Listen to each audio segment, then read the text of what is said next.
ni Pamela Isamat. Mid-morning to Kone. We don't even have headlines. We just dive straight into the stories that you need to know. This is what's important that is happening in your community, the country, and the world over. Pam, Yeah. give it to me. Well, the what? turmoil in the FDC party is Turmoil. getting deeper. Turmoil mu Luganda chiba chimpozi. Simanyi wabula. But it's getting deeper. Akatabanguko, something like that. Yes. The mess, the wrangles. Yes. It's getting deeper. And today, we know the delegates conference happened. Extraordinary delegates conference happened. Yes. Resolutions were made. They suspended the party president, Muriat Oboy Patrick. They suspended Geoffrey Ekanya, who is the treasurer general, and Nandala Mafabi. And then the rep of Patrick Amuriat Oboy. That was the Katonga faction that you know. The representative. Yes, representatives of the Amuriat faction. Actually, Amuriat himself came out and spoke about it. And he says that what happened was just a big joke and was comedy.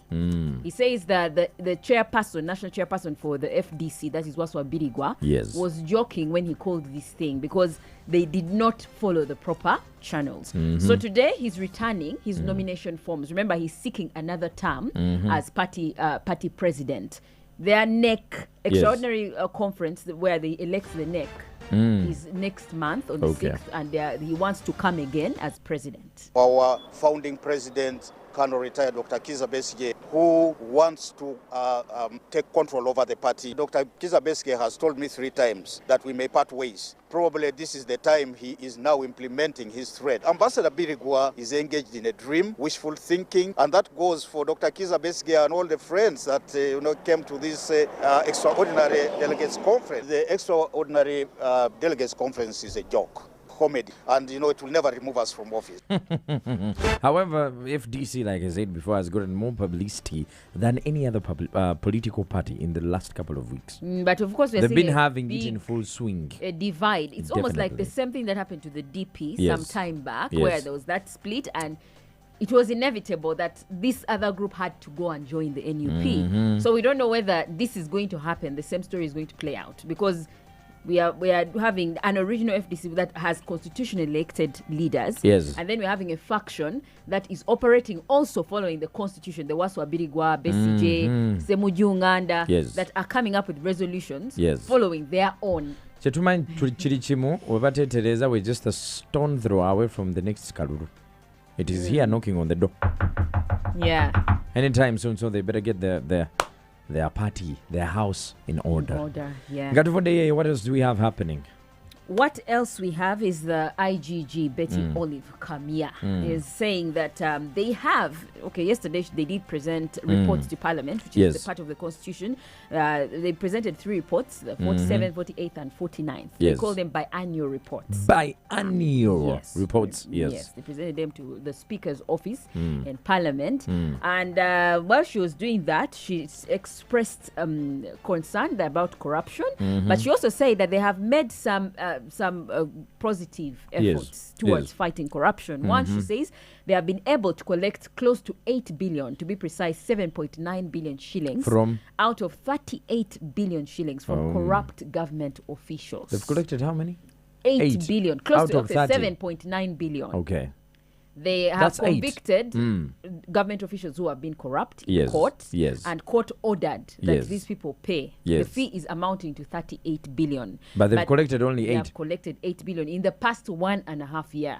So we should give them some credit. Have they reached half?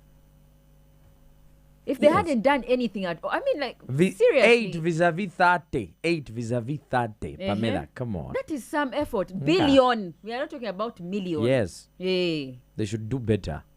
Where are they paid? Past 1.5 years, we were able to order the refund of 38 billion shillings from different culprits, close to 8 billion. Money is recovered out of court settlements. Citizens have a mindset change towards the evil of corruption. Where there was a bit of tolerance or passiveness, there is going to be active mobilization of people to fight corruption because they understand that corruption is a vice that denies them the quality of services that they deserve, and therefore making them victims in this fight against corruption. There's only one thing we can appreciate is a step in the right direction. It's better than what we had in the years before. But I believe, and actually, my guts, the blood in my veins tells me that they can do better. Yeah, they can do better. But she says that the challenge is there are some cases where they have to have out-of-court settlements, and that is even harder to recover these funds. Then secondly, she says the IGG does not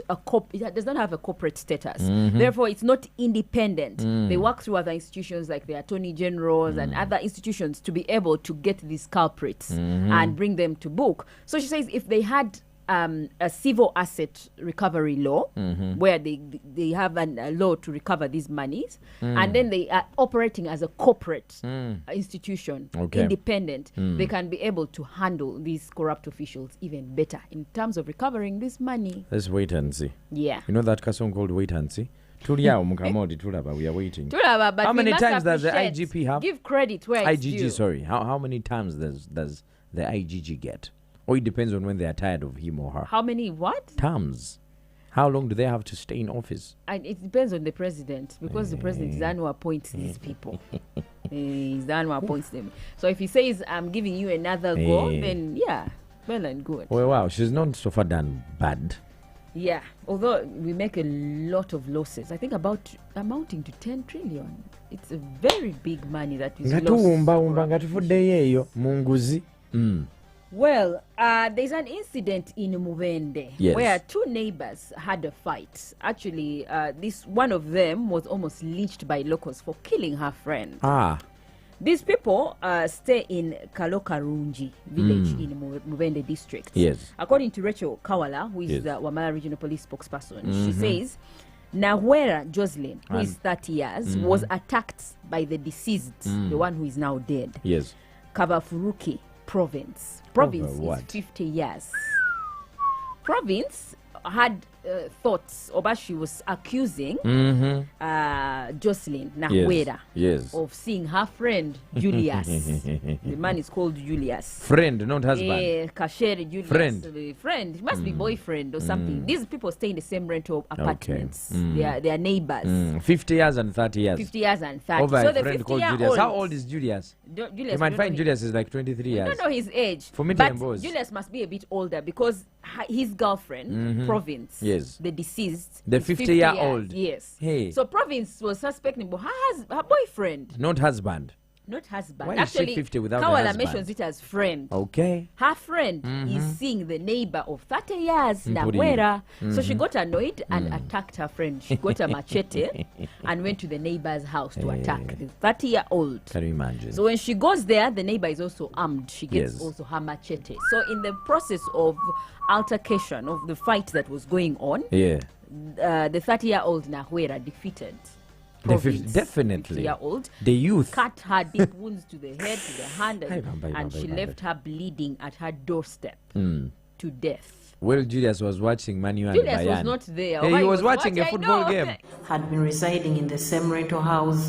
The deceased had suspicions about Nawera's romantic involvement with her friend Kashari Julius. And on September 19th, 2023, at about 6 p.m., the deceased armed herself with a machete and confronted the suspect at her residence. The suspect also armed herself with a machete, resulting in a fight that led to the deceased sustaining deep cuts on her hand, palm, and neck. Tragically, the deceased succumbed to her injuries and bled to death at the doorstep of the suspect. The suspect was assaulted by angry residents but was rescued by the police. They used to tell us, read novels in front of students in Gamuakana. Where have all those novels taken you? Tell me, what has, if she had read novels, did you use Mills and Booms? Wolf, Did you used to read Mills and Animal Farm. I did literature, God. but listen, you cannot be a spokesperson of a police in a Mubende and you stand in front of the press and say, I'm serif with a machete. Like, you can't even pronounce machete. And you... Please. English is not exactly Pamela, our language. What's wrong is wrong. What's wrong is wrong. What is wrong there? Did you understand when she said we machete? Did not. She was saying machete. In the capacity of a spokesperson of the police, you are not excused to speak wrong English. Let's get This is the mid-morning to Connect 100.2 Galaxy FM. What happens if she's representing us in the parliament? Imagine she becomes like the speaker of the parliament tomorrow. She's not. By the way, she's one of the best spokespersons that I know. According to you. Yes, in Central Region, she's really good. In Central Region? Rachel Kawala is, yes, one of the best spokespersons that I know. Akazungu sometimes, yes, we. Sometimes, Just sometimes. I mean, this is not our language. So when we err in pronunciation of some words, like she said machete, and it was supposed to be machete. You know, machete Then means it's- something different, and machete is something different in English. She should have said Okay, tell panga. us, what is machete? What I know, it's not a panga. She should have stuck to a panga. It's more Galaxy TV. Jicom Connect.